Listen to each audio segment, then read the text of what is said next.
सर्वांचं स्वागत. पुन्हा आपली एकदा भेट होते आणि आज आपण आपल्या 9वीच्या पाठ्यपुस्तकातील संत कृपा झाली हा पाठ अभ्यासणार आहोत. संत कृपा झाली. ओके. सगळ्यात पहिले मी पुन्हा सांगतो की आपण आज 9वी आणि आज इंग्लिश आणि मराठी या दोन्ही भाषांचा वापर करणार आहोत. संत कृपा झाली या कवितेसाठी. सर्वांकडे टेक्स्टबुक असेलच. सगळ्यांनी पेन आणि वही घेऊन बसायचे. अगर आपको कोई डिफिकल्ट वर्ड लगते हैं तो आपको लिखने हैं. ओके. सबसे पहले सभी का हार्दिक स्वागत. आज आपण पाहणार आहोत कविता क्रमांक 2 संत कृपा झाली आणि ज्याचे कवी आहेत कवयित्री आहेत किंवा संत कवी आपण त्यांना म्हणतो संत बहिणाबाई. दोस्तों याद रखना है बहिणाबाई नाम की 2 कवयित्रियां होकर गई. एक होती बहिणाबाई चौधरी आणि या ज्या आहेत या आहेत बहिणाबाई कुलकर्णी ज्या संत तुकारामांच्या काळातील आहेत. चला तर आपण आपल्या कवितेला सुरुवात करूया. आपण सगळ्यात पहिले या कवितेची प्रस्तावना अभ्यासणार आहोत की आपण या कवितेमध्ये नक्की काय पाहणार आहोत. ओके. प्रस्तावना आहे संत कृपा झाली हा अभंग संत बहिणाबाई यांनी लिहिलेला आहे. या अभंगात संत बहिणाबाई यांनी महाराष्ट्रातील वारकरी संप्रदाय, अभी वारकरी संप्रदाय क्या है, महाराष्ट्र में या सब जगह अपने भारत में अगर देखा जाए तो कोई कृष्ण को मानने वाले हैं, कोई भगवान शंकर को मानने वाले हैं, कोई विठ्ठल की पूजा करने वाले, कई विष्णु की पूजा करने वाले हैं, कई देवियों को पूजने वाले हैं, जैसे काली माँ है, महालक्ष्मी है, तुळजापुर की भवानी है. तो अलग अलग देवी देवताओं को पूजने वाले जो लोग हैं. तर या महाराष्ट्रामध्ये असे काही जे लोक आहेत जे पंढरपूरच्या विठ्ठलाची पूजा करतात. और ऐसे लोगों का जो ग्रुप है, अशा लोकांचा जो समूह है, मैं बहुत सीधे साधे शब्दों में आपको बता रहा हूँ. ऐसे लोगों का जो समूह है, संप्रदाय है, उसे वारकरी कहा जाता है. वारकरी इस शब्द का अर्थ है जो वारी करता है. वारी यानी पंढरपूर विठ्ठल जो है, जो पंढरपूर में विराजमान है, आषाढी आणि कार्तिकी अशा 2 दिवशी हे सर्व भक्त त्या विठ्ठलाच्या दर्शनासाठी पंढरपुराला जातात. आणि ही जी यात्रा आहे त्याला मराठीमध्ये वारी असं म्हटलं जातं. म्हणून त्या वारीला जाणारे जे आहेत ते वारकरी. तर असा हा या लोकांचा पंथ आहे वारकरी पंथ जो परमेश्वर विठ्ठल को मानने वाले हैं. तर या वारकरी संप्रदायाची निर्मिती कशी झाली? 750 वर्षापूर्वी हा संप्रदाय जन्माला आला, निर्माण झाला आणि आजही अतिशय जोमाने तो वाढत आहे. आणि या मध्ये संतांचा कसा मोलाचा म्हणजे बहुत इम्पॉर्टंट मोठा वाटा आहे, हिस्सा आहे, याचे वर्णन या कवितेमध्ये केले. मी पुन्हा एकदा प्रस्तावना सांगतोय. संत कृपा झाली हा अभंग संत बहिणाबाई यांनी लिहिलेला आहे. या अभंगात संत बहिणाबाई यांनी महाराष्ट्रातील वारकरी संप्रदाय रूपी इमारत उभारणीमध्ये बनाने में संतांचा मोलाचा वाटा आहे याचे वर्णन केलेले आहे. ओके. चला तर एक प्रश्न घेऊया आपण. सगळ्यात पहिला सोपा प्रश्न, या अभंगाचे कवी कोण आहेत? अर्थातच या अभंगाच्या कवयित्री आहेत किंवा ज्यांना आपण संत कवी असेही म्हणू, ज्यांचं नाव आहे संत बहिणाबाई. दुसरा जो प्रश्न आहे त्या प्रश्न असा आहे, या अभंगात कवीने काय व्यक्त केले आहे? तर या अभंगामध्ये महाराष्ट्रातील वारकरी संप्रदाय रूपी इमारत उभारणीमध्ये संतांचा जो मोलाचा वाटा आहे त्याचं वर्णन केले. चला तर आपण आपल्या कवितेला सुरुवात करूया. कवितेच्या काव्य पंक्ती आहेत आपल्या समोर आहेत, त्या मी वाचतोय, तुम्ही फक्त लक्ष द्या. संत कवयित्री बहिणाबाई काय सांगतात बघा. संत कृपा झाली इमारत फळा आली, ज्ञानदेवे रचिला पाया, उभारिले देवालया, नामा तयाचा किंकर, तेने रचिले ते आवार, जनार्दन एकनाथ, खांब दिधला भागवत, तुका झालासे कळस, भजन करा सावकाश, बहिणी मने पडकती ध्वजा, निरूपणा केला बोजा. बघा, संत बहिणाबाई अतिशय साध्या आणि सोप्या शब्दामध्ये आपल्याला सांगतात. ते सांगतात, संत कृपा झाली. संत यानी क्या? सज्जन. जो परमेश्वर की भक्ति करते हैं, परमेश्वर तक पहुंच जाते हैं। देखो कैसे होता है दोस्तों, संत समाज में बदलाव लाते हैं. संत समाजामध्ये बदलाव राहतात, चांगले विचार देतात. भक्ती, ज्ञान याचा संगम संत कहते हैं. म्हणून कवयित्री संत बहिणाबाई क्या कहते हैं देखो, वारकरी संप्रदायाची निर्मिती संतांनी केली. म्हणून ते सांगतात संतांची कृपा झाली. संत म्हणजे सत्पुरुष. कृपा झाली म्हणजे दया. इथे आशीर्वाद, संतांचा आशीर्वाद ज्याला मिळाला आणि त्यातूनच वारकरी संप्रदायाची निर्मिती झाली. इमारत, इमारत म्हणजेच वारकरी संप्रदाय किंवा वारकरी संप्रदायातील विचार. फळाआली, फळाआली म्हणजे निर्माण झाली. फळाआली म्हणजे निर्माण झाली. अगर आपको डिफिकल्ट वर्ड लिखने हैं तो आप लिख सकते हो. संत बहिणाबाई काय सांगतायत बघा आपल्याला, महाराष्ट्र ही संतांची भूमी म्हणून प्रसिद्ध आहे. लक्षात घ्या. निवृत्ती, ज्ञानदेव, सोपान, मुक्ताबाई, एकनाथ, नामदेव, तुकाराम ऐसे संतों की माला यहाँ पे प्रसिद्ध हुई. म्हणून महाराष्ट्राला संतांची भूमी म्हटलं जातं. और इन संतों ने आपल्या अलौकिक, अलौकिक यानी ग्रेट, अलौकिक विचारांनी महाराष्ट्रात विठ्ठल भक्तीच्या, विठ्ठल यानी पंढरपुर में विराजमान जो है, पंढरपुर का भगवान उससे विठ्ठल कहते हैं. भक्तीच्या वारकरी संप्रदायाची निर्मिती केली. संत बहिणाबाई कहते संतों की कृपा हुई और आशीर्वाद मिला संतों का, और जिसके कारण वारकरी संप्रदाय की निर्मिती हुई. इमारत फळा आली. इमारतीने वारकरी संप्रदाय या वारकरी संप्रदाय के विचार. फळा आली, फळा आली यानी उसे मूर्तिमंत रूप मिला, त्याची निर्मिती झाली. वारकरी संप्रदाय रूपी इमारतीला संतांनी अपने अलौकिक विचारों से, अपने भक्ति और ज्ञान के माध्यम से वारकरी संप्रदाय को बहुत ऊंचाई पर लेकर रखा और अपनी कृपा दृष्टि इस वारकरी संप्रदाय पे बनाई. अभी आगे जो संत बहिणाबाई क्या कहते हैं देखो, अभी अपने एक्चुअल पोएम को स्टार्ट होते हैं. ओके. ज्ञानदेवे रचिला पाया, उभारिले देवालया. ज्ञानदेवे, ज्ञानदेव म्हणजे ज्ञानेश्वर महाराज. ज्ञानदेव म्हणजे ज्ञानेश्वर महाराज ज्यांनी आपल्या या वारकरी संप्रदायाची निर्मिती केली. ज्ञानदेवे रचिला पाया, उभारिले देवालया. म्हणजे ज्ञानदेव महाराजांनी, संत ज्ञानदेव ज्यांना ज्ञानदेवे किंवा संत ज्ञानेश्वर म्हटलं जातं. रचिला, रचिला म्हणजे रचला, प्लॅन केला. पाया म्हणजे बेस बनवला.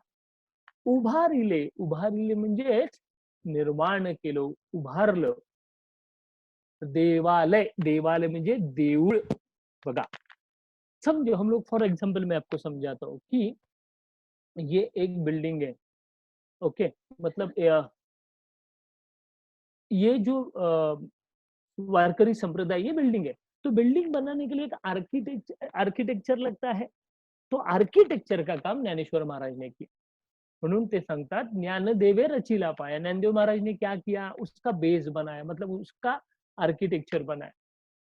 म्हणून ते संत बहिणाबाई काय सांगतात बघा, या वारकरी संप्रदाय रूपी इमारतीचा पाया याने वारकरी संप्रदाय की निर्मिती संत ज्ञानेश्वर महाराज इन्होंने की. अच्छा, फिर उन्होंने उसमें क्या किया, तो उन्होंने अपने ज्ञान से, अपने भक्ति से इस इमारत का बेस बनाया. लक्षात घ्या. आणि बेस जेवढा मजबूत तेवढी बिल्डिंग मजबूत. लक्षात घ्या.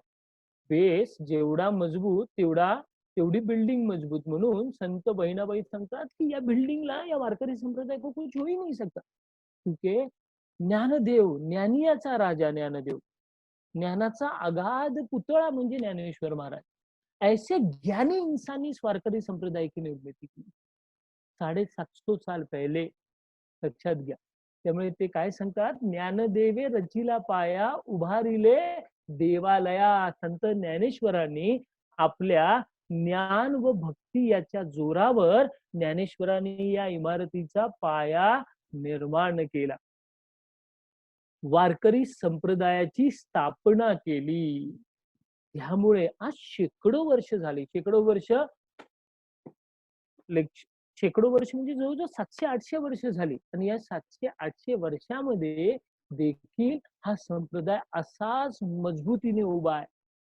त्यामुळे आज शेकडो वर्ष झाली तरी हा वारकरी संप्रदाय दिवसेंदिवस वाढतच आहे. म्हणून ते सांगतात, ज्ञानदेवे रचिला पाया, उभारिले देवालय. पुढच्या कवितेमध्ये काय सांगतात बघा. नामा तयाचा किंकर, तेने रचिले ते आवार. नामा म्हणजे संत नामदेव.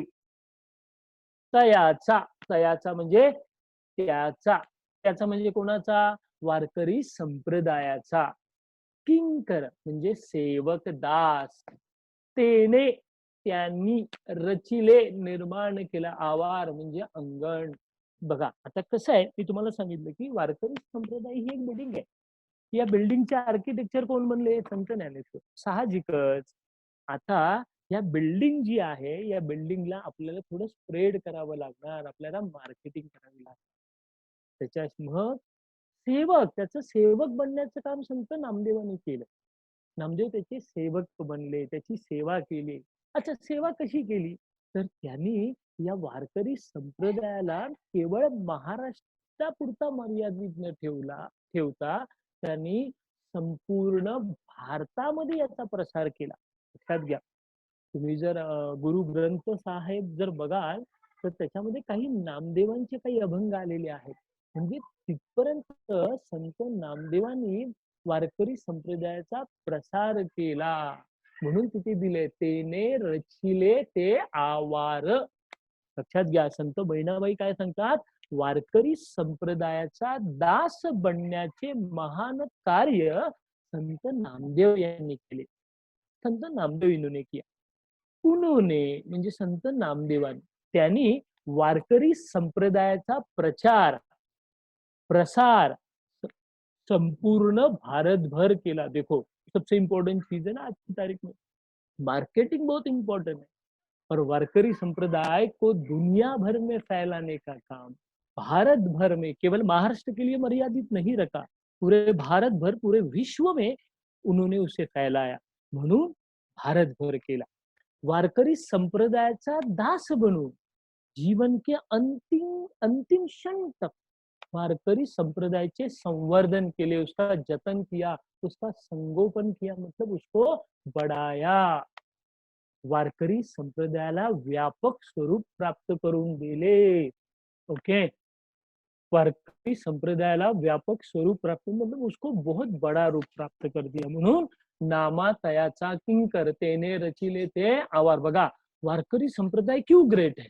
एक तो इसको संतों ने बनाया, संतों का आशीर्वाद, संतों की कृपा उसे मिली. इतना ही नहीं, महाराष्ट्र के सबसे जो बड़े बड़े श्रेष्ठ संत हैं, जिनमें संत ज्ञानेश्वर आते हैं, इन संत ज्ञानेश्वर इन्होंने उसका बेस बनाया. नामदेव महाराज इन्होंने उसको भारत भर में फैला दिया, भारत भर त्याला पसरवलं. तिसऱ्या लाईनीत ते चौथ्या लाईनीत ते सांगतात, जनार्दन एकनाथ खांब दिदला भागवत. संत जनार्दन, संत एकनाथ आणि संत जनार्दन. आता हे संत जनार्दन जे आहेत हे संत एकनाथांचे गुरु आहेत. लक्षात घ्या. खांब दिदला भागवत. आता कसं आहे बघा, 750 वर्षापूर्वी वारकरी संप्रदायाची निर्मिती झाली. साहजिकच आज एवढी वर्ष झाली. देखो, अगर हम लोगों ने कोई बिल्डिंग बनाई तो उसको हर साल मेंटेन करना पड़ता है. अगर उसे मेंटेन नहीं करेंगे, जर आपण त्याला मेंटेन केलं नाही तर ती बिल्डिंग एक दिवस कमजोर होते. मग आपण काय करतो? हम लोग उसको फिर से एक नया स्वरूप देते. संत एकनाथ आणि संत जनार्दन स्वामी यांनी काय केलं? या वारकरी संप्रदायाला दिधला, दिधला म्हणजे दिला, काय दिला? भागवत धर्माची जोड दिली. और एक पंथ है जो विष्णु को मानने वाले, भगवान विठल भी विष्णु के ही अवतार माने जाते, विष्णु को ही मानने वाले एक भागवत संप्रदाय को वारकरी संप्रदाय के साथ मिला दिया. खाब दिदला भागवत, मतलब बिल्डिंग बनाने का आर्किटेक्चर काम संत ज्ञानेश्वरी ने किया. मार्केटिंग दुनिया भर में वारकरी संप्रदाय के अच्छे विचारों को फैलाने का काम संत नामदेव ने किया। और इस वारकरी संप्रदाय को मेंटेन रखने का काम संत जनार्दन और संत एकनाथ इन्होंने किया। म्हणून ते सांगतात, संत बहिणाबाई काय सांगतात बघा, संत जनार्दन व संत एकनाथ यांनी भागवत संप्रदायाची निर्मिती करून वारकरी संप्रदायाला त्याची जोड दिली। वारकरी संप्रदाय को उसको जोड़ दिया। वारकरी संप्रदायाला व्यापक और मजबूत बनाया। व्यापक स्वरूप देण्याचा आटोकाट बहुत प्रयत्न इन दो संतों ने किया। अच्छा, गुरु कृपा हुई। संत एकनाथ के गुरु जनार्दन स्वामी भी थे, तो संप्रदायाला गुरु कृपेने बळकट केलं। गुरु की कृपा के द्वारा संत एकनाथ इन्होंने संत जनार्दन स्वामी की मदद से वारकरी संप्रदायाला अजून मजबूत केलं। अशा प्रकारे हा वारकरी संप्रदाय दिवसेंदिवस भरपूर वाढत चालला। हे वारकरी संप्रदाय दिनोदिन बढ़ते जाने लगा। पुढे संत बहिणाबाई सांगतात बघा, तुका झालासे कळस। तुका म्हणजे संत तुकाराम, लक्षात घ्या। तुका म्हणजे संत तुकाराम। मी सांगितलं ना, निवृत्ती, ज्ञानदेव, सोपान, मुक्ताबाई, एकनाथ, नामदेव, तुकाराम, ये संतों की माला यहाँ पे पैदा हुई। जो ज्ञानेश्वर, जो संत ज्ञानेश्वर है उनसे शुरू हुई और वारकरी संप्रदाय में अंतिम टोक माना जाता है संत तुकाराम। समझ गया। भक्ति की अंतिम अवस्था यानी संत तुकाराम। कितने बड़े भक्त थे देखो, ज्ञानेश्वर महाराज। आज भी आप पूना जाइए, संत तुकाराम, आज भी आप अगर जाते हो पंढरपुर में जाते, आज भी अगर आप संत तुका म्हणजे संत तुकाराम, लक्षात घ्या। संत तुकाराम झाला से हो गए, कळस म्हणजे घुमट, ऍट द टॉप, लक्षात घ्या। संत ज्ञानेश्वर महाराजांनी या वारकरी संप्रदायाचा बेस बनवला। म्हणजे आपल्या ज्ञानाच्या जोरावर त्यांनी वारकरी संप्रदायाची निर्मिती केली। देखो, अगर मैं पूना से अगर मुंबई आने निकलूं बाय ट्रेन, तो दिखने के लिए मैं पूना से मुंबई आया, लेकिन बीच में बहुत सारे स्टेशन आते हैं, लक्षात घ्या। तसं वारकरी संप्रदाय हा ज्ञानेश्वर महाराज आणि तुकाराम यांच्या पुरता मर्यादित नाहीये, तर संत नामदेव, संत जनार्दन, संत एकनाथ, संत बहिणाबाई, चोखा मेळा, गोरा कुंभार, इन सबने बनाया। म्हणून पण संत ज्ञानेश्वरांनी ज्ञानाच्या जोरावर त्याचा पाया बनवला। संत नामदेवांनी त्याचा दास बनले। संत तुकाराम, माफ करा, संत जनार्दन स्वामी, संत एकनाथ यांनी त्याला मजबूती दिली आणि वारकरी संप्रदायाचा कळस ऍट द टॉप। भजन करा सावकाश। बघा, भजन म्हणजे देवाचे स्तुतिगीत, करा म्हणजे कीजिए, सावकाश म्हणजे संतपण। आता वारकरी संप्रदायाचा एक मंत्र आहे, जय जय राम कृष्ण हरी, जय जय राम कृष्ण हरी। विठ्ठलाची भक्ती करणारा हा ग्रुप आहे। ते काय सांगतात बघा, संत तुकाराम याचे कळस झाले आणि संत तुकाराम महाराजांनी वारकरी संप्रदायाचा एक संदेश सर्व भक्तांना दिला। बघा, भक्ति अंतिम अवस्था म्हणजे संत तुकाराम महाराज। ऐसा कहते हैं दोस्तों कि संत तुकाराम अपने देह के साथ, साक्षात अध्यात्म में ऐसा लिखा है, अध्यात्मामध्ये असं लिहिलंय की स्वतः विष्णू जे आहे त्यांनी आपले जे वाहन आहे गरुड विमान जे आहे ते संत तुकारामांना स्वर्गात नेण्यासाठी पाठवले। हा एक असे संत होऊन गेले संत तुकाराम जे स्वतःच्या देहासकट स्वर्गामध्ये गेलेले आहेत। और उन्हें ये सब प्राप्त हुआ केवल उनकी भक्ति के कारण। त्यामुळे संत बहिणाबाई सांगतात, भक्तीची अंतिम अवस्था म्हणजे संत तुकाराम महाराज होत। ज्ञानेश्वरांनी ज्ञानाच्या साहाय्याने, अपने ज्ञान के बदौलत, जिन्होंने भावार्थ दीपिका ज्ञानेश्वरी लिखी, भगवत गीता जो है उसका मराठी में ट्रांसलेशन करने का महान कार्य संत ज्ञानेश्वरांनी केले। लक्षात घ्या, ज्ञानेश्वरांनी ज्ञानाच्या साह्याने निर्मिती केलेल्या या वारकरी संप्रदाय रूपी इमारतीला तुकाराम महाराजांनी आपल्या अलौकिक, अपने ग्रेट भक्ती से त्याला कळस चढवलाय आणि at the top last floor बना दिला। अशा अर्थाने संत तुकारामांनी ज्ञानेश्वर महाराजांनी ज्ञान आणि तुकारामांची भक्ती. ज्ञान आणि भक्ती याचा संगम म्हणजे वारकरी संप्रदाय. अशा प्रकारे वारकरी संप्रदाय रूपी इमारतीला परिपूर्णता प्राप्त करून दिली. भक्तीच्या परिपूर्ण वैभवापर्यंत बघा, मैंने कहा ना, भक्ती की अंतिम अवस्था तक लेकर जाने का कार्य संत तुकारामांनी केलं.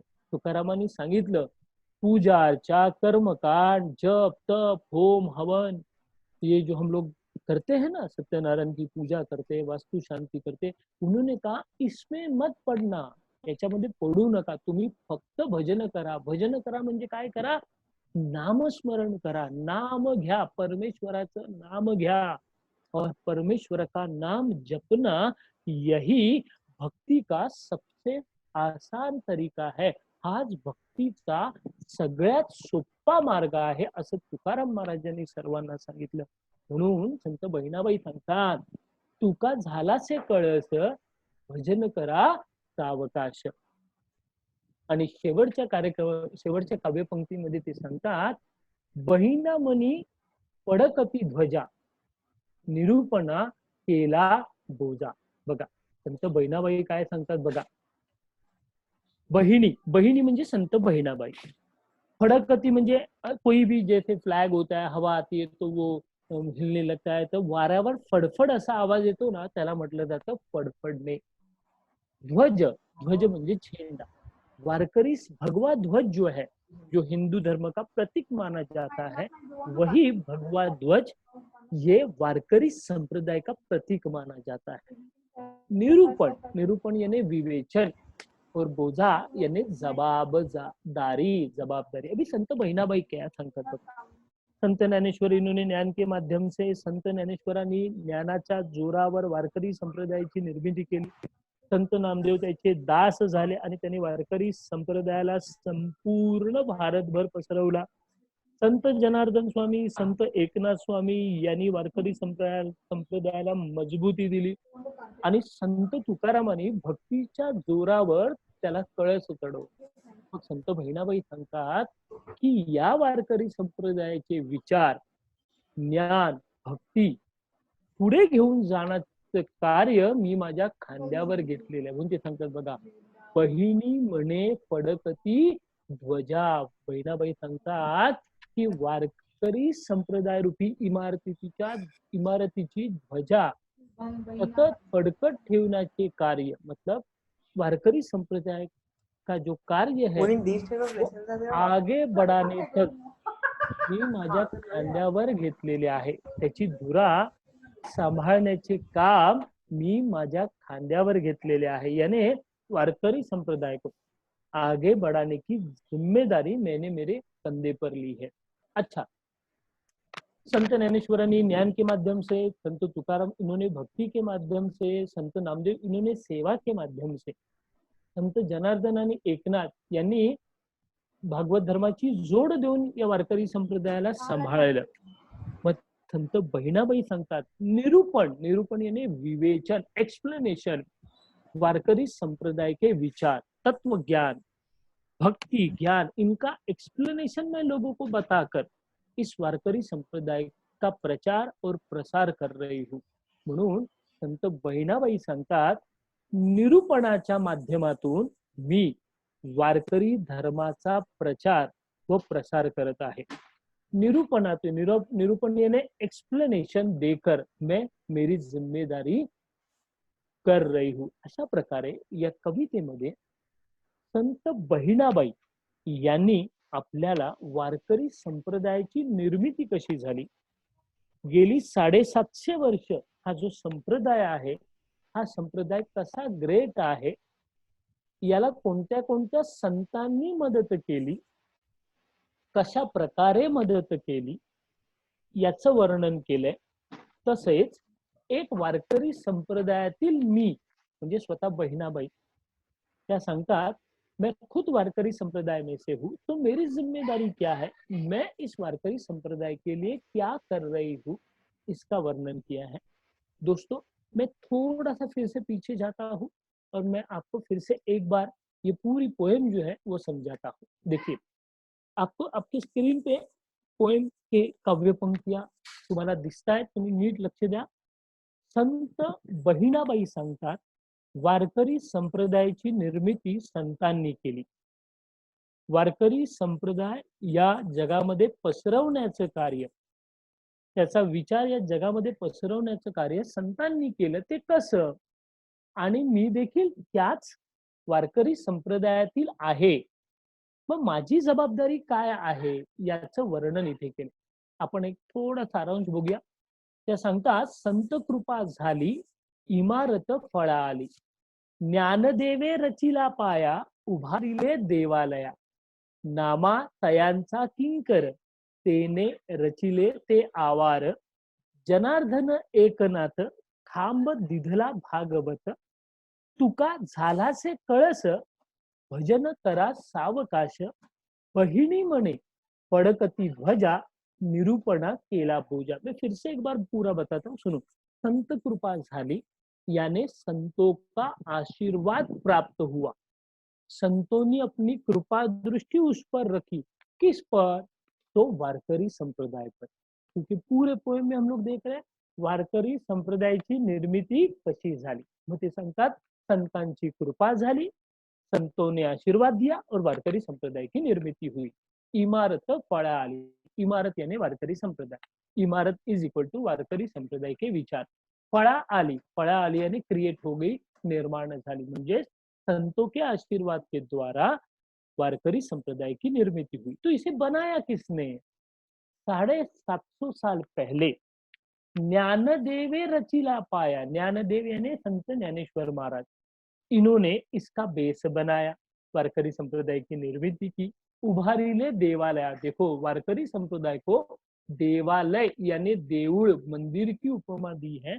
मतलब वारकरी संप्रदाय इतना पवित्र है. संत नामदेव, इन्होंने क्या किया?